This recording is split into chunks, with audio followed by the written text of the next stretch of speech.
It's Jack Conan. You're a Champions Cup winner. Can you just put it into words what that means to you? To be honest, it's surreal at this stage. I don't think it's really sunk in. What a day.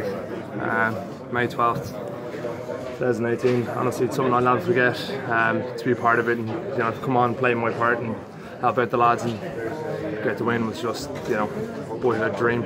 I don't really have any words about it at the moment. It's just it's bucket list stuff ticked off at this stage, and it's only the beginning as well for Leinster rugby, and I'm excited to go on now with a massive 2 weeks. The squad obviously semi-final next week, and that's what we'll be focusing on. There'll be no sitting around celebrating this. We'll enjoy tonight, but come Monday I'll be flick to switch and it'll be Munster and the ODS. The longer the game was going on as well, Racing, they weren't giving you a single inch to play with, and it just started to feel like it might be one of those days. What was going through here when you were coming off the benches as well, and even into those last 10 minutes when Racing went 3 points in front? That's it. It's championship rugby. It's all about those those tiny margins. There was one penalty in it, and even though we didn't go out and play the way we originally planned to play, we didn't play the Leinster rugby way. I think it's a testament to the squad that we were able to dig in and play any solid rugby to get the win.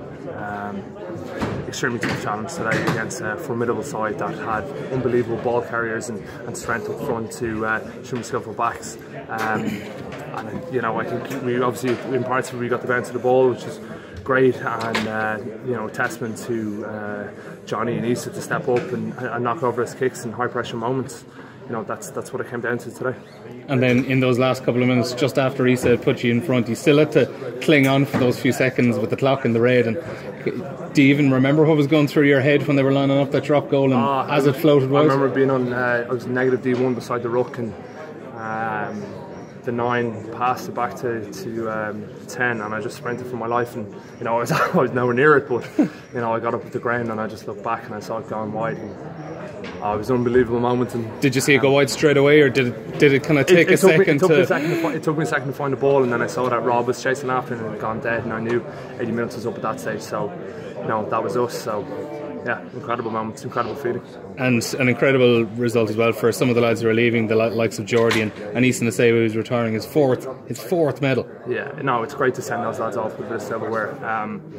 It's the least they deserve for what they've given to Leinster rugby over the years. Issa's he's came in, he's changed the culture, he's brought it on to new levels, and he's been the ultimate pro and a fantastic captain. I'd never say into his face, he's way too big-headed, but it's great to see him, kind of being bound out and high for a fantastic bloke and a great captain and one of the best ever Leinster rugby players in my eyes. Same as Jordy, he's 100, 103, 4 or 5 odd caps for Leinster rugby, and it's the least he deserved as well for all he's given to the blue. And you're finally, for me, you're getting used to winning, both Leinster and with Ireland. Yeah, Paddy's Day was an incredible experience, but I didn't get to target it that day, and I didn't get to contribute on the day. So this to me is, just that bit more special because I had an impact, and obviously it was unbelievable to be with the lads on Paddy's Day and win a Grand Slam, but to be here and actually get on the pitch and contribute was just something extra special. Jack, will this be one of these games where maybe you won't look back at it? One of those things at a wedding, you won't look back in the video, but you'll enjoy the result. Not the prettiest of things to look back on, but I'm not married yet, so I wouldn't know that. But yeah, look, I don't think there's probably a whole lot to take from it, the game, to be honest with you. A few probably moments of indiscipline that cost us, and a bit of fortitude that we were able to stick in there and knock over those vital points. So obviously we will review it, but it'll be, as I said, it'll be quickly flicking the switch onto Munster on Saturday. And what are you guys thinking? What's going through your head? Because before the game, Dan Carter gets ruled out late in the piece, and all of a sudden Lambie gets ruled out 2 minutes into it. To be honest, I didn't know Dan Carter had gotten injured until I think it was Talis. Yeah, who came on. I personally hadn't heard, and I didn't know that.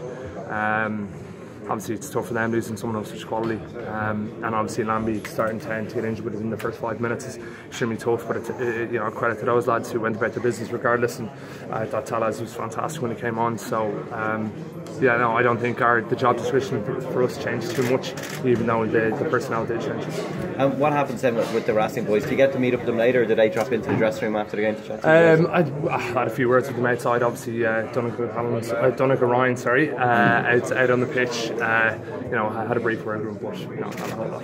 And one of the big stories at the end of the Six Nations was the medals going missing all over the shop. Are they a little bit sturdier? They're a bit flimsy. The Six Nations were a bit flimsy, but these seem to be a bit more solid. Like, so, hopefully I won't lose this. And I think my mother would absolutely kill me if I lost this. She was in the crowd, pretty emotional. So I think she'll have my head if I lose that. So maybe a safeguard.